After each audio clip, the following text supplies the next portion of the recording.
name is Bombshow. You're welcome to my It's Bombshow Television. Musho ziri kupisa. If you're new here, don't forget to sign up.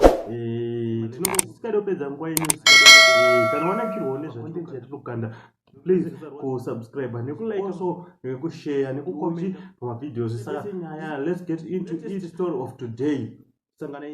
Right, as we all know, nyaya madamboss paruramba pachibuda zvinhu zvakawanda sezvo uno uri Mhofela latest tongoramba tichikupakurai tichikupai mutakunanzva zvinenge zvichitapira panguva yacho. Saka nyaya iyi pane nyaya iri kunetsa panapa iri kutaurwa navanhu kunzi Mhofela wasitombori worried about scandal yawakaita. Vari kutogadzira kavidhiyo zvavo vachitoita comedy about this issue.